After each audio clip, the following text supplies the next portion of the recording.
All righty, welcome back to our second hour together. At the bottom of the hour, we will be talking about our LRT and the real cost. My goodness, a few things have been revealed under the access to information thing. This is really getting to be a choice, dicey kind of issue, this LRT. And you know what? I'm flipping a coin now whether or not we're going to see the money. Yes, maybe. Yes, no, maybe. They say we are, but who knows? We'll have to wait till the 27th of this month to really find out what's going on. So we'll talk about that very shortly. But right now, we're going to talk to Dr. Kevin. He's the author of a book called Managing the Gift of Your ADHD Child. And, apparently there are a lot of our children in North America, worldwide for that matter, that are being misdiagnosed. Maybe it's the throwaway thing. Well, he must be ADHD. Put him on pills. Put her on pills. Seems to be the fix-all, right? Well, let's ask Dr. Kevin. Dr. Kevin joins us now. Good morning, sir. Good morning. How are you this morning? I'm okay. Well, can I ask you first, what prompted you to put this book together? Well, this is actually my second book on the subject. My first one, Managing the Gift, Alternative Approaches for Attention Deficit Disorder, came out in 2000. And part of it was to advocate for these children and adults who are part of an evolutionary process. They're here broadening the bandwidth of humanity. And in my first book, I said instead of ADD, we should have called it CIS, Cultural Inconvenience Syndrome, because that's why more often than not we want to medicate them, because they're culturally inconvenient, because they don't fit into any kind of box, and they don't play nice with the institutions. Dr. Kevin, when somebody like me was in school, they just said he's incorrigible. Now they give it a different terminology sometimes. I mean, they didn't want to deal with me then either. Well, you know what? Just send them to the principal's office or whatever. And people tell me all the time, well, you're ADHD. And I went, well, no one ever diagnosed me. They didn't have that 150 years ago. When I was in school, we didn't even think of that sort of thing. People were just disciplined or whatever. Why is it now that, I don't know, that we have to label people, or we have to seem to, put everyone, the quick fixes, put them on a pill? Isn't there another way to fix this or to deal with it? Well, yeah, and first of all, you know what, Jeff? Yeah. It was around 150 years ago. And it was these people, they were the architects of the 20th century. They were Einstein, they were Edison, they were Graham Bell, they were Ford. They gave us the automobile, and they gave us electric lights, and they gave us the computer and the Internet, and they're continuing to give us stuff today.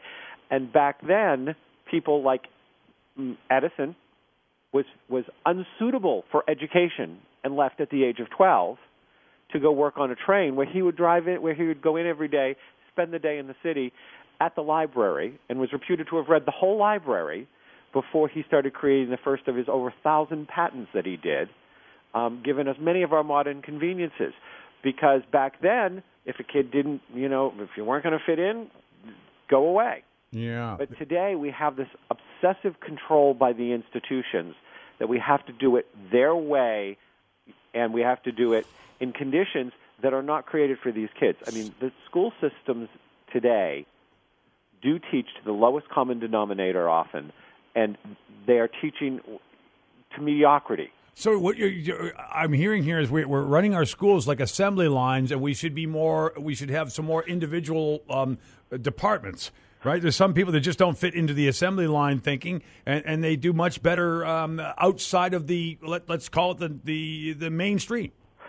Jeff, I think you've been eavesdropping on other interviews of mine, because actually modern education system was based on the assembly line idea. Okay. I'm just thinking out loud here. Go ahead, Dr. Kevin. Make me sound smart. I don't Well, no, it was. It was. I mean, when public education really became into its modern incarnation, it was based on the assembly line. And I had a man with his doctorate in education, who was a superintendent of a school district, tell me this. He said, if more kids get through than fall off, we are successful. But what measure of success is that? And what does getting through look like?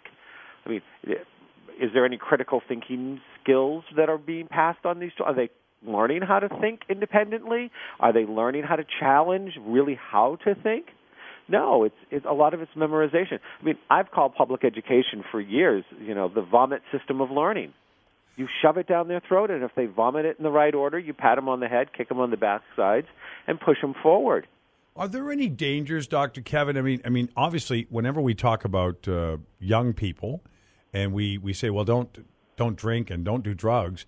Well, even prescription drugs for someone whose body and mind is growing and developing can be problematic. And how would we even know some of these young people that are being put on medication, whether it's helping them or not? And how would they know? Some of them might even be in a bit of a zombie state and think that that's normal because, well, I'm taking a pill and the doctor said so and my parents said so and the teacher said so I guess I'll just accept this and fit in. I mean, I don't know if it's good for everybody. How do you respond to that? Well, one of my recent a recent report that came across my desk was that there's about a 50% chance of increase of children who are being medicated to grow up and be adults with drug problems. So there's one for you. Okay. The second one is that over a 6 to 8 year time period, one of the things is that these kids perform no better than their peers. They may behave better, they cause less problems and less headaches in the classroom, but they really don't perform any better than their peers do. And but in a 2 to 3 year time period, they may grow up to an inch less. Because one of the side effects of this is it stunts growth. Wow. And now we're talking also that we are creating in their mind they are disabled. And as Henry Ford said, whatever you think to be or not to be true is. So we disable these kids instead of saying, okay, Johnny, okay, Susie, you think differently. I mean, I have worked with all of the kids and the adults I work with.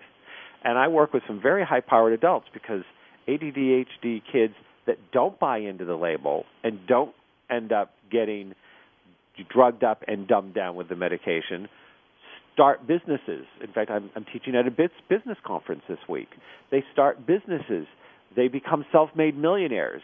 They create, or go on and become famous stars like Robin Williams or Tom Cruise, or they create things like Google or Facebook or Microsoft. I mean, they go on and they just ignore the attempts to label them. But the ones that accept the label accept the disability and oftentimes get spun out because they really think they're broken. They think something is wrong with them, and they act accordingly. Okay. Now, and finally, I have to ask you, Dr. Kevin, I mean, is the medication that is sometimes medical professionals are very quick to dispense, is it right for some and just not right for others?